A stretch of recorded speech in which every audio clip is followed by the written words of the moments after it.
Good morning, my friend. It's Dr. Lee Warren. I'm so excited to be here with you on Frontal Lobe Friday.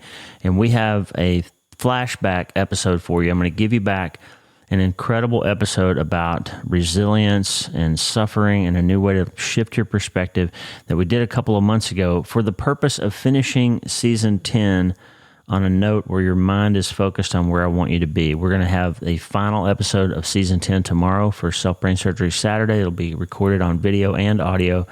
And then a whole new format for season 11 that I'll be talking to you more about. I'm so excited about all the things we have coming up. I think it's going to make a difference for you and move the needle. But before we do any of that, we got to get into Frontal Lobe Friday. So here is Lisa. Hey, Lisa. Hey, Lee. It's good to see you today. It's good to see you too. Will you help me with something? Of course. I can't remember what day it is. It's Frontal Lobe Friday. Hey, friend, it's Frontal Lobe Friday, and I'm Dr. Lee Warren. I'm so excited to be with you today. Frontal Lobe Friday is the day of the week where we kind of focus on our ability to selectively attend to one thing and not another thing. It's our ability to switch from thinking about this to think about that. And that's a gift that God gave humans that he didn't give to anything else that he created. No other creature in all of creation has the gift of selective attention. And that's because he made us in his image, and we have the ability to think about one thing and not another thing. And that's the exact idea behind Frontal Lobe Friday. It's like the idea that we can think about one thing and not another thing.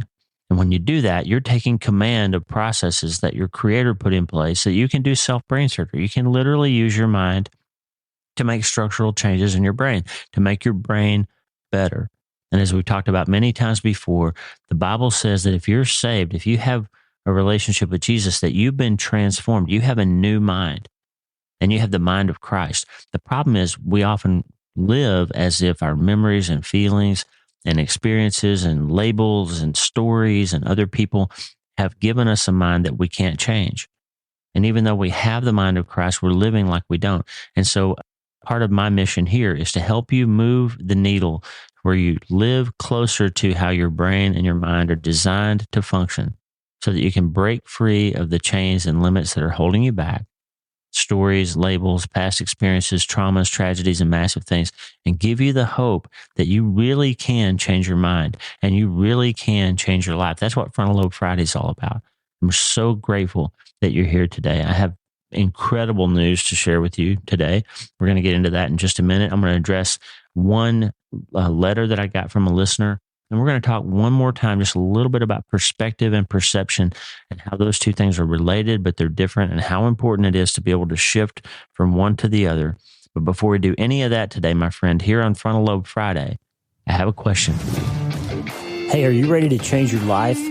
If the answer is yes, there's only one rule. You have to change your mind first. And my friend, there's a place where the neuroscience of how your mind works smashes together with faith, and everything starts to make sense. Are you ready to change your life? Well, this is the place, Self-Brain Surgery School. I'm Dr. Lee Warren, and this is where we go deep into how we're wired, take control of our thinking, and find real hope. This is where we learn to become healthier, feel better, and be happier. This is where we leave the past behind and transform our minds. This is where we start today. Are you ready? This is your podcast. This is your place. This is your time, my friend. Let's get after it.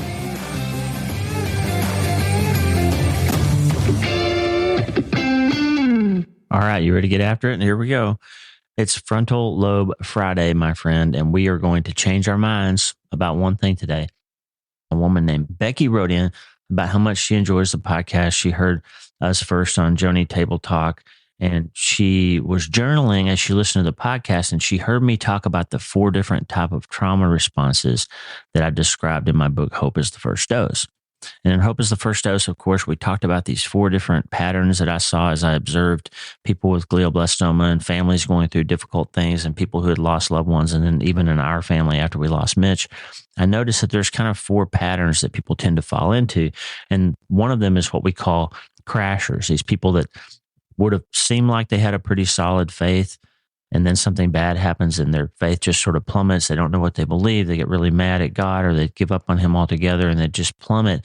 And what's interesting about the crashers is even if the medical problem gets resolved, even if the issue that they're facing works out and they don't die or the person doesn't leave or the marriage comes back together, those people sometimes are bitter and wrecked and their quality of life is gone, their peace of mind, their faith, their hope, all those things are dashed and they end up really miserable and sorrowful and just not okay. They're stuck for the rest of their lives, even if the problem that they were concerned about seems to work out. And we all know this person. Something happened 20 years ago, somebody died or they had a head injury or something happened. And you meet them on the street today and you say, hey, what's going on? And they say, well, I'm just really still struggling with losing my mom 30 years ago. The people that just seem to be stuck. And those are the crashers. And then there's a group that we call climbers, really surprising people that seem down and out. They don't seem like they have anything to believe in or nobody loves them or they don't know about God. And then something hard happens and that hard thing turns out to be the thing that switches their perspective and they end up discovering faith and discovering peace and hope and a relationship with the Lord and how important community is. And the story about a guy named Joey in my book, I've seen the interview, is the prototypical climber that you can go and read if you haven't heard this before. But the climbers are surprising because they start out with nothing and then hardship turns out to motivate them to turn their lives around.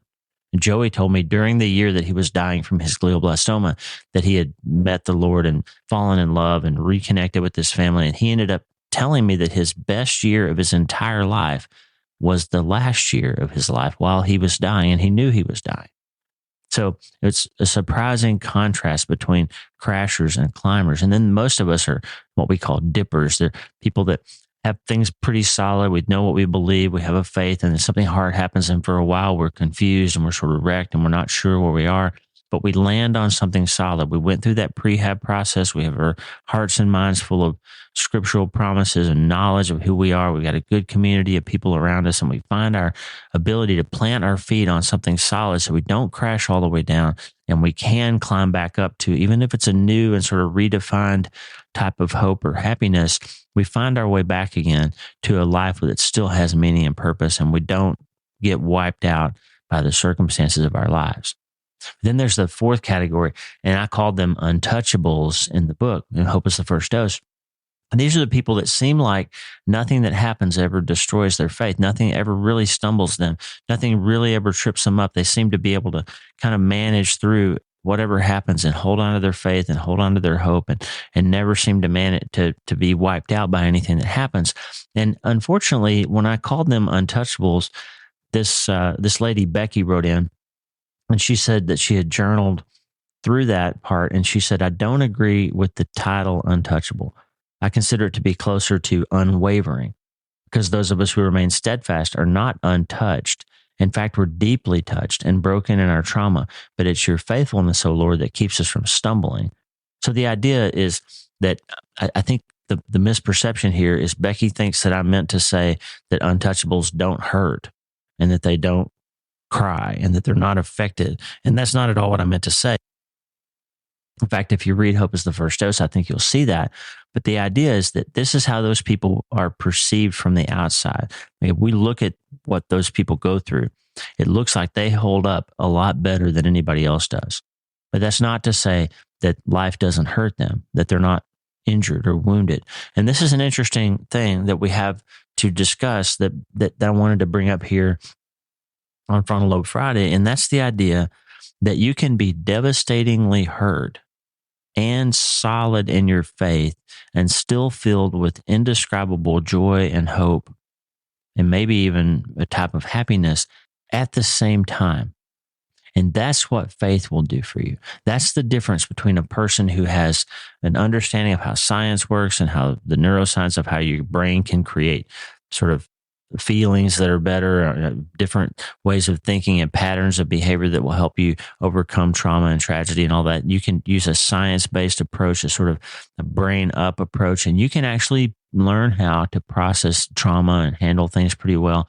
But untouchables are those people that have the final element. And frankly, dippers and climbers figure it out too. But untouchables just had it figured out from the beginning, that your faith gives you this superpower of being able to discern that your circumstance and your hope aren't directly connected to one another. that you can go through hard circumstances and it doesn't redefine what you thought your life was about. It doesn't redefine the trajectory of your heart. And so when I say untouchables, you're right, Becky.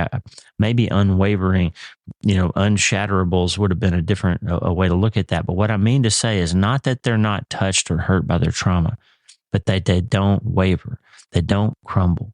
They don't stumble. They don't fall. And the reason they don't is because they separated. In fact, I said this very clearly and talked about it ad nauseum in the book, that the thing that separates these groups is their ability to untether circumstance from emotional state, from hope, faith, peace of mind, all that stuff that's on that y-axis of our quality of life scale if you graphed it out.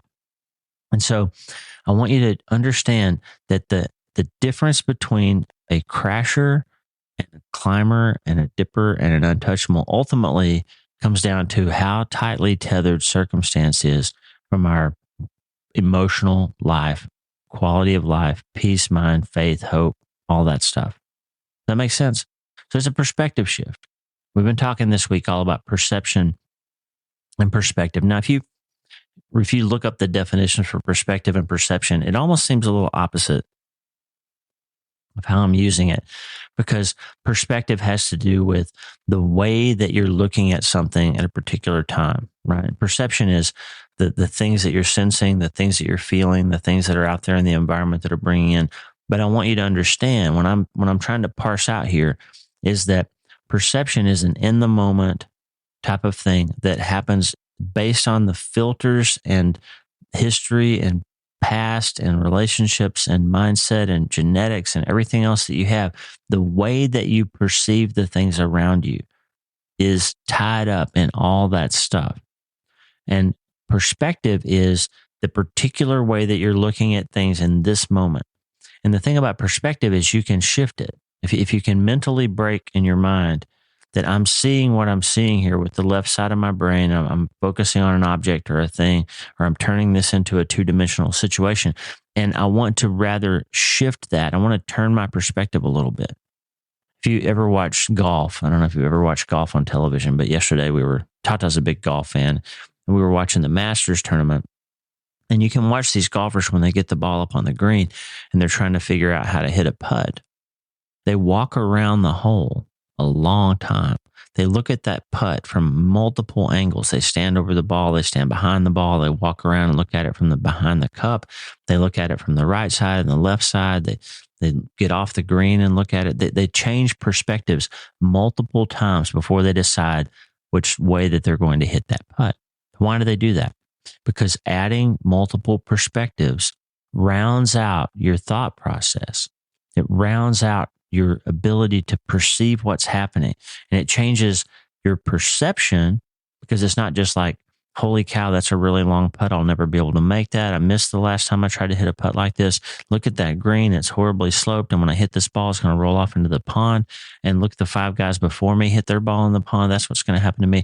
Those are perceptions. They're based on experiences and feelings and all kinds of things that aren't necessarily objective. We talked yesterday about trying to divide these subjective, squishy things from the objective, data-driven things. And not to say that we live our lives in this objective, data-driven, rational place and we can't ever have emotion or feeling. That's not what I'm saying at all. I'm just saying we need to be able to operate where both of those things are important and we make decisions based on things that are true. And then when we finally hit the ball, when we finally take action, we stop contemplating and start operating, we're doing it from a perspective that we've built out of looking around at the whole picture, using that right half of our brain to add a lot of context and nuance to the situation so that we can then make an informed decision and not just an emotional one. We can get closer to the truth that way. Does that make sense? So yeah, untouchable is this idea that you've got an ability in your mind to separate circumstance from your emotional state, your hope, happiness, peace of mind, joy, all that stuff is not tied directly to the circumstance that you're in right now. And that's the superpower that gives us this ability to become more untouchable. Okay, does that make sense? Okay. Now, Gregg and I were talking yesterday, and he said something that just was devastatingly simple, but incredibly powerful and beautiful. And I'll leave you with this today. Talked about suffering and the things that we go through that are really hard and how to pray through them. And we had this incredible conversation that I'll share with you in a few days. But he basically said the big mindset shift that can turn you around if you're suffering, if you're plunging, if you're one of those dippers or crashers, if you're having a hard time holding on during a hard time. Here's the difference. We want to pray. We always want to pray for a miracle. We want to pray that God will just airlift us out of the problem. That God will somehow, the plane will show up and we can jump in the plane and God will fly us out of there and we'll land at some beautiful Hawaiian island and everything will be perfect again. That he'll airlift us out, Pete said, of our problems. But what usually happens, and this is scriptural, but Psalm 34:18 said, God is close to the brokenhearted. It doesn't say God removes the situation that is breaking your heart and dries your tears and makes you happy again and makes everything perfect. That's not what scripture says. Psalm 34:18 says God is close to the brokenhearted. And I can tell you, after losing his son and after being devastated by war and going through divorce and all the other hard things that I've been through in my life, that's what usually happens. God doesn't usually just pull the trigger and all of a sudden you're out of there and the situation is gone and everything's fine again. Usually he shows up next to you. So instead of airlifting you out of the problem, Pete said he parachutes in and joins you in the problem. And that's the mindset shift. And we're praying for a miracle. What we usually get, though, and what we actually need is a colleague, a person to come alongside us, to help us, a medic to show up on the battlefield at just the right time so we don't bleed out. And that's what God has promised us, and that's what he does. He shows up in the midst of our pain and walks alongside us and helps us and carries us sometimes and bandages us and dries our tears and holds our hand and helps us in those moments. And then he has promised us, hey, you're in the middle of this fight right now, but I've already won the war. And there is a deliverance underway. There is a pathway, a process that's happening that's going to result in all those Psalm 103 promises coming true. Remember Psalm 103. This is a great place to start your prayer in the daytime, in the morning, in your quiet time. It's a great place to start. I look at the pictures of Jesus in my office. There's 3 of them. One's a big, I guess it's 4x6 painting that Lisa bought of Jesus, and he's walking away. He's looking over his shoulder, kind of like beckoning us to follow him. And you can see that there's a nail hole still in his right hand. So he's walking away, resurrected, but he still has his wounds. Another picture is Jesus, this Akiane picture of the Prince of Peace, where he's piercing, looking right in your eyes. And I'll look at him sometimes, and I can't really bear his gaze very long because it's just, it's piercing. When you look at him, the Prince of Peace, and you try to stand there, you got to start confessing, and you got to start getting real with who you are if you're going to look at him for very long. And I have another picture that shows Jesus laughing. My friend Jeff Nelson gave me 20 years ago. And it's just so kind and loving. You can see his face and you know he's probably laughing at little children or something. He's just happy. And I like to see Jesus being happy because I know it makes him happy when I come to him with my issues and I'm with him. But what I remember in these moments is that Jesus doesn't airlift me out of my problems. He didn't even airlift himself out of his own problems. He still has his wounds. He parachutes in to join us on the battlefield. But he's in the middle of a long process that is going to deliver us from our troubles. And when I pray Psalm 103 in the mornings, I look at these 3 pictures of Jesus just to kind of ground me and remember who I'm talking to and who's made these promises. And the Psalm 103 says, bless the Lord, O my soul. Let all that is within me bless his holy name. Bless the Lord, O my soul, and forget not all his benefits. He forgives all my sins. He heals all my diseases. Now, understand, he's not going to necessarily come down and take the tumor off of your brain. He's not necessarily going to come down and fix your colon cancer. He's not necessarily going to come down and touch your hands and make your rheumatoid arthritis go away. But he has prepared a new body and a resurrected life and a disease-free state for you. And that is coming. It's coming. He's made a promise to you. He forgives your sins. He heals your diseases. He redeems your life from the pit. He crowns you with love and compassion. He satisfies your desires with good things so that your youth is restored like the eagle. Those promises are going to come true for you. Okay? They're going to. The matter is how they come true and when they come true, and how you hold on in the interim while we're in this already and not yet state that Christians live in. That's why we have this hope that's unbelievable and hard to imagine for people that don't have that hope. It's why there's such a tension between the secular worldview and the Christian worldview, is they think you're supposed to do everything you can to make yourself feel good and be happy right now. And we say, no, happiness isn't about the things that you have in your life. Happiness is a relationship with the one person who can actually help you in this life. And that's what creates this untouchability. You see, Becky, untouchable, the reason I chose that word is that the Hebrew word for happy that shows up all through the Old Testament is asher. And it doesn't mean blessedness. It doesn't mean this sort of joyous state that we've created, this word picture that we've created in Christendom. It means happy. And the word that shows up in the Beatitudes is makarios. And makarios is best translated, not blessed, but happy. But what the difference is that the secular worldview has hijacked the word happy, and it's translated that word turned that word into meaning something that Jesus didn't mean when he said that he wants us to be happy. It means nowadays, happiness means that we get what we want, that we get the thing that we feel like is going to make us feel good in the moment.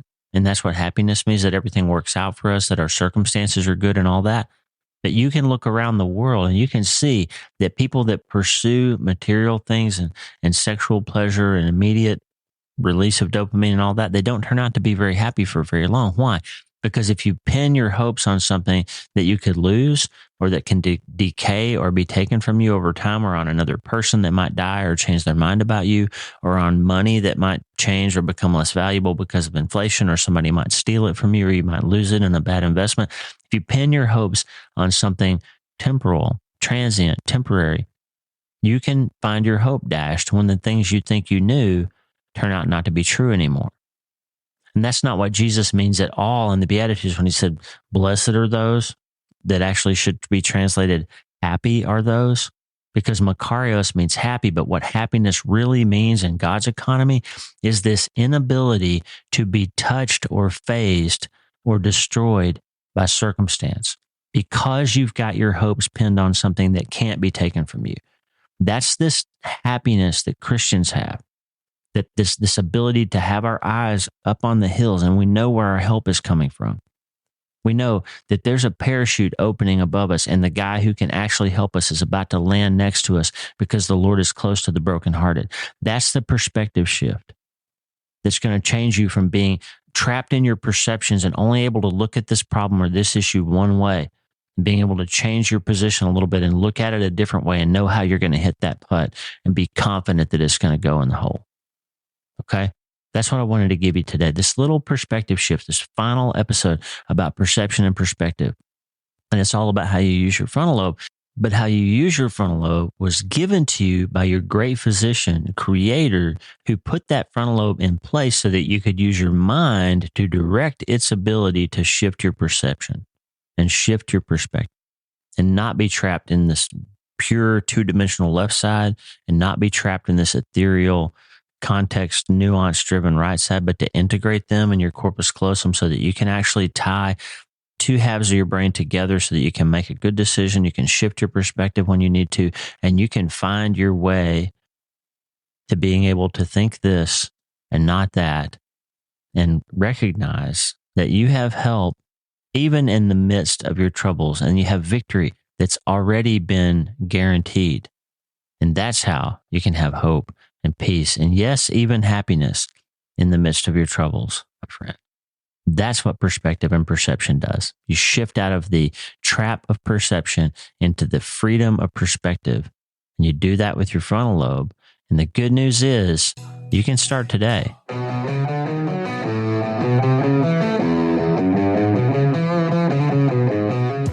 Hey, thanks for listening. The Dr. Lee Warren podcast is brought to you by my brand new book, Hope is the First Dose. It's a treatment plan for recovering from trauma, tragedy, and other massive things. It's available everywhere books are sold, and I narrated the audiobooks. Hey, the theme music for the show is Get Up by my friend Tommy Walker, available for free at TommyWalkerMinistries.org. They are supplying worship resources for worshipers all over the world to worship the Most High God. And if you're interested in learning more, check out TommyWalkerMinistries.org. If you need prayer, go to the prayer wall at wleewarrenmd.com/prayer, wleewarrenmd.com/prayer, and go to my website and sign up for the newsletter, Self-Brain Surgery, every Sunday since 2014, helping people in all 50 states and 60-plus countries around the world. I'm Dr. Lee Warren, and I'll talk to you soon. Remember, friend, you can't change your life until you change your mind. And the good news is you can start today.